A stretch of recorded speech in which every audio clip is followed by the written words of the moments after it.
Hello everyone, it's Shane Kanto, your Wasteland reviewer. And this one's finally on VOD and not $20, and you could actually rent it for $5.99, so I checked out Monster Hunter. P.W.S. Anderson, Paul W.S. Anderson is back doing video game movies, and why? I love Mortal Kombat. It's definitely a very cheesy film. I don't love Event Horizon, but it's definitely a really solid sci-fi film. And then it just went down the hill from there. And Anderson does these hot mess of just all style, no substance kinds of films that are just big, dumb movies. And he made like 50 Resident Evil films with his wife or partner, Mila Jovovich, who's also in Monster Hunter here as our main character. And here's the thing.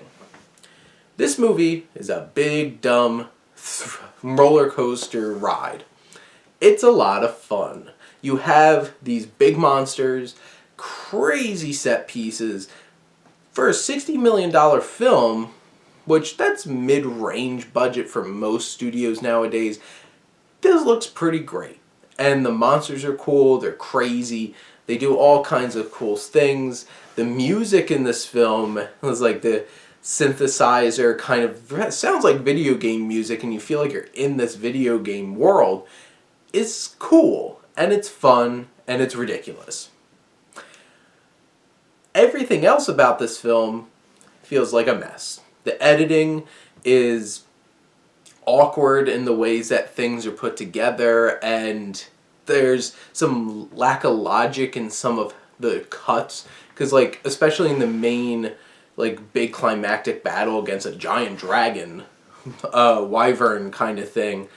Ron Perlman's character, yes, Ron Perlman's in it, which is a lot of fun. I always love some Ron Perlman. He looks really weird, though, with his hairstyle in this, but he is very obviously doused in flames. Cut, he's hiding behind a thing. It's like, wait a minute.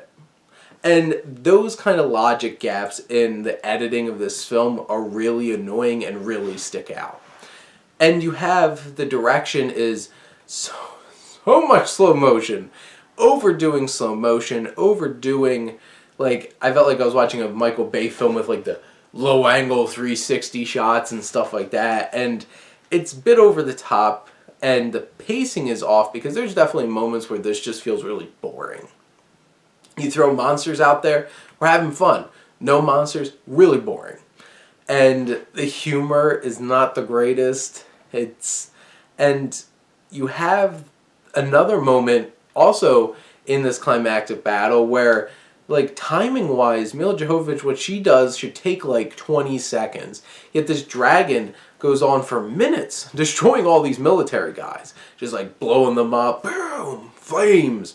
And you're just wait a minute, that makes no sense. And going back and forth between Jovovich and this dragon doing its thing, and it's just this timing doesn't make sense. And there's so much of that in this film. This film doesn't feel like it's well put together in a logical sense, and which took me out of the film quite a few times. And here's a disclaimer. I know there's plenty of people who are just going to go into this movie and know, I want to see big giant monsters and people fighting big giant monsters, and that's enough for me. And good for you. That's fine, and enjoy it, because this film definitely delivers that. But looking at it from a film, and as somebody who wants to enjoy the characters and feel connected to the story and have some emotional heft here, there's no emotional heft here. There's no emotional connection here at all. And here's the thing, I've never played these games, so I don't have connections to the games either. It just feels like, here's another excuse to throw a giant monster out at you. Mila Jovovich, except for Fifth Element, I've never felt like she's had any real charisma or presence, and she's just really bland in this too. And her whole entire crew are a bunch of bland people, which is sad because you have you have T.I.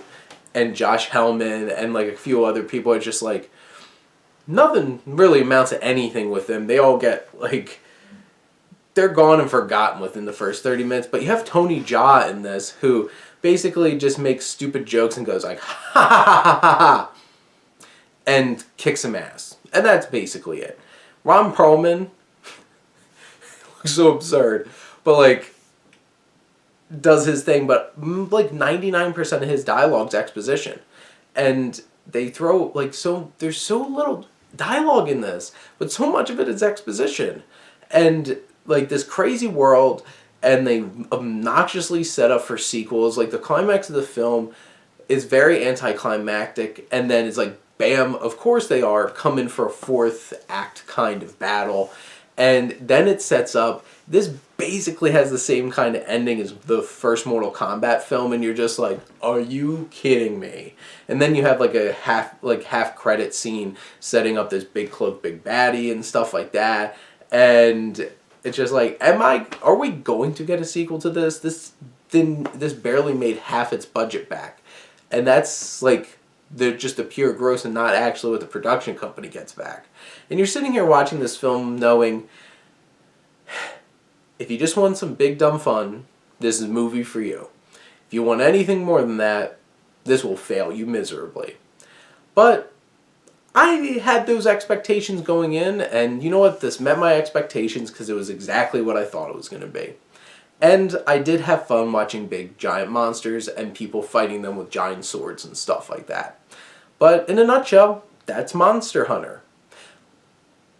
But those are my thoughts. Let me know what you think, and let's talk some movies. But thank you as always for tuning in and supporting your Wasteland reviewer.